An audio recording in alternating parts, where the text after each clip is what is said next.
If it's news, it's got to be Nationwide 90 FM.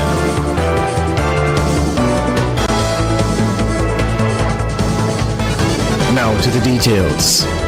The new academic year begins today. Schools across the island are set for a full resumption of face-to-face classes. Today will also see the partial rollout of buses under the government's rural school bus program. The buses were deployed to all 14 parishes on Sunday. Transport Minister Daryl Vaz says there may be subsequent changes to some of the routes under the program.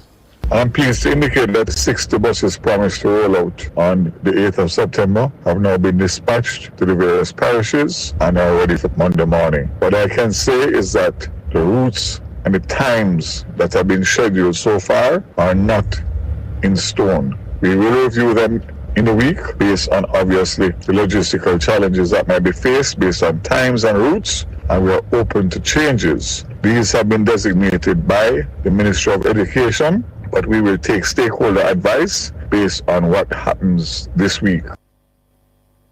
More than 28,000 students are set to benefit under the program. Students will be able to ride free on the buses for the months of September and October. Minister Vaz says the full fleet of buses will be rolled out by November. I can indicate very clearly that I will be monitoring it, going on the road myself, and to say to those who have concerns that we will take the concerns on board. Please be reminded that this is 60 of 100 and the other 40 buses and routes will be rolled out between September and November. So this is only a partial rollout, as indicated before, of 60 of 100 buses. I understand fully, obviously, the concerns of areas that have not seen their names and communities and schools, but we have started a process that will continue into the 100 buses by November. Daryl Vaz, Transport Minister. The Electoral Office of Jamaica says the final counting of ballots for the September 3 general election is complete. The Electoral Office made the announcement in a statement sent to the media at 9:41 p.m. on Sunday night. It says the results from the final count show that the JLP received the majority of votes in 35 constituencies. The PNP got the majority in 28. The EOJ says the JLP also gained the majority of the votes in all 3 by-elections.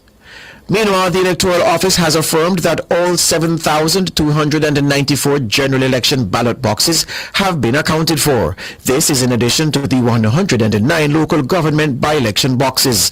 The assertion comes as the EOJ sought to dismiss claims on social media of missing and uncounted ballot boxes.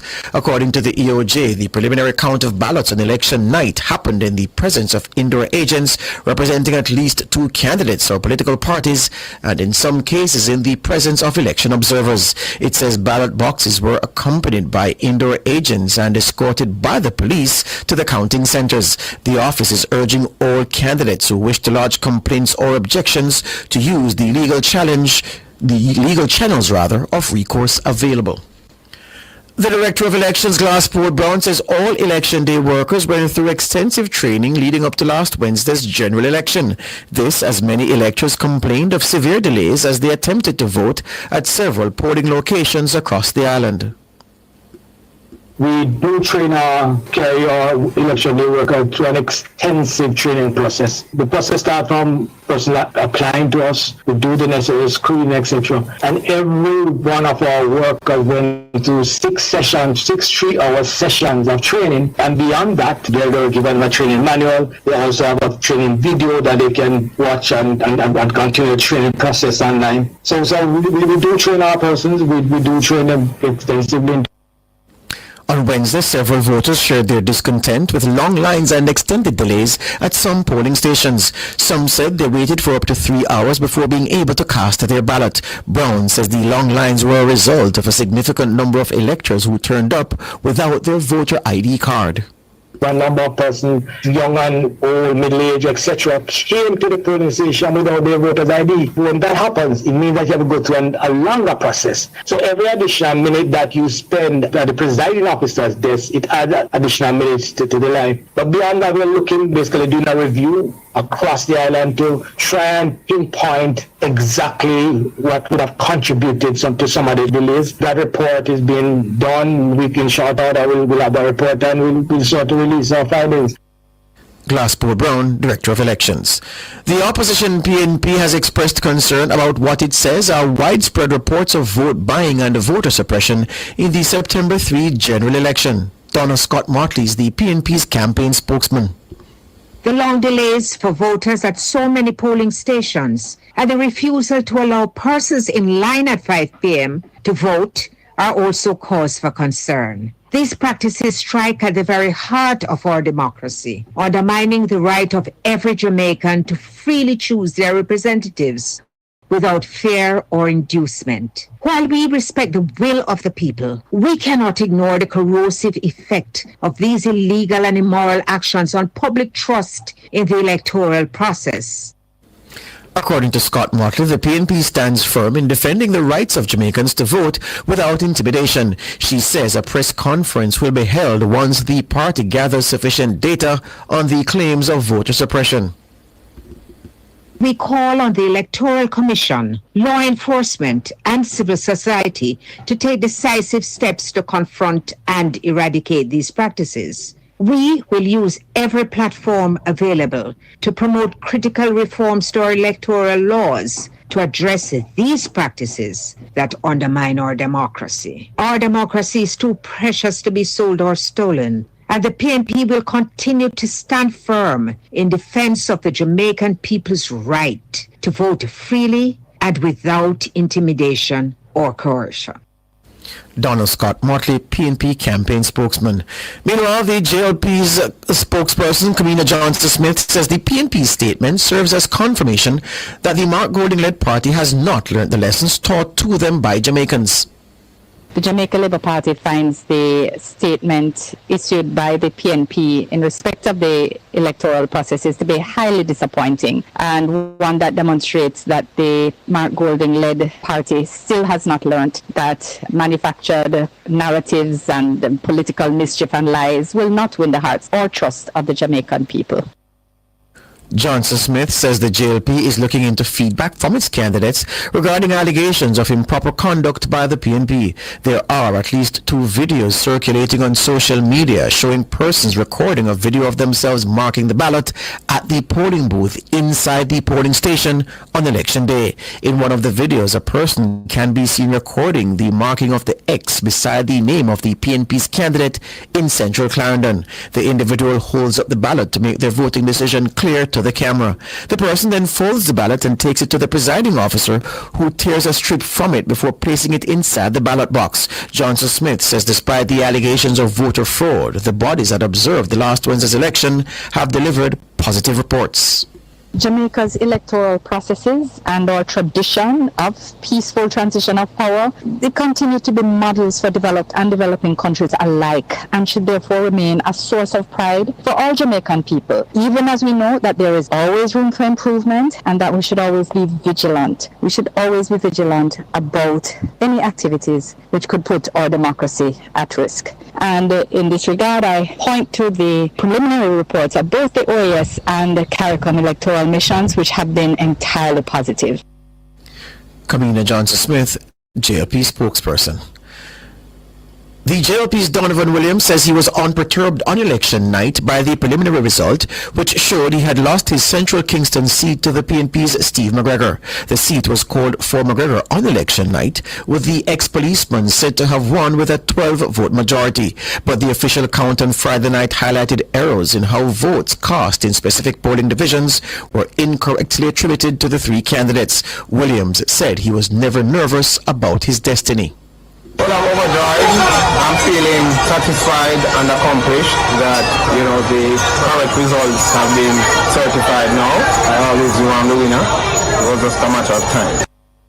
The final count revealed that Williams received 4,832 votes. That's 79 more than McGregor's 4,753. Williams says based on his work in the previous term, he got what he deserved on election night. I had no doubt we were serving the people, and our track record very good. We did a lot of work. You know, the representation was excellent in my view. People said I was very responsive, and as you can see from the support here, the people are endorsing that. And so I had no doubt that this seat would go back to the Jamaica Labour Party. Donovan Williams, MP-elect in Central Kingston. And MP-elect for Central Manchester, Rhoda Moy Crawford, has increased her general election victory margin following the official count of ballots in the constituency. In the preliminary count on September 3, Crawford polled 9,098 votes. Her opponent, Mandeville's Mayor Donovan Mitchell, polled 8,916. The final count last Friday revealed Crawford receiving 9,112 votes, 14 more than the tally on Wednesday night. Mitchell's count fell by 40, coming in at 8,876. Meanwhile, the final count of ballots in the weather-vane seat of Southwest St. Elizabeth shows the JLP's Floyd Green beating the PNP's Dr. Miranda Wellington by 1,236 votes. Green's final tally after the official count was 9,738, while Dr. Wellington polled 8,502. Among all the candidates in last Wednesday's election, Floyd Green's tally was second only to another Labourite, Everald Warmington, who received 10,607 votes in Southwest St. Catherine. In toasting his third straight win in the seat, Green praised his campaign team for fending off a strong challenge from the PNP. He noted that the PNP president, Mark Golding, visited the seat at least 6 times this year. We had a great campaign which focused on the work that we had done and where we wanted to go. You know, being a weather vane, we get more than our fair share of attention. I mean, one of the few constituencies that has constituency polls done when national polls are being done. We got multiple visits by the leader of the opposition. In fact, he was opposition visiting the constituency Friday before the general election. But for us in the seat, it just means that we have to work harder, organize more, because we appreciate that the outcome in Southwest St. Elizabeth often signals the future of Jamaica. So when we go out to work to secure a victory, we are working to secure the future of our country. And I'm very, very happy that the majority of residents chose Jamaica. Floyd Green, MP-elect in Southwest St. Elizabeth.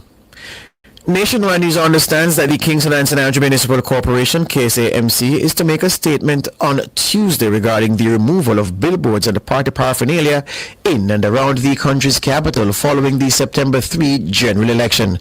Several parts of the corporate area were blanketed with a wide assortment of billboards and pieces of cloth from both of the country's main political parties.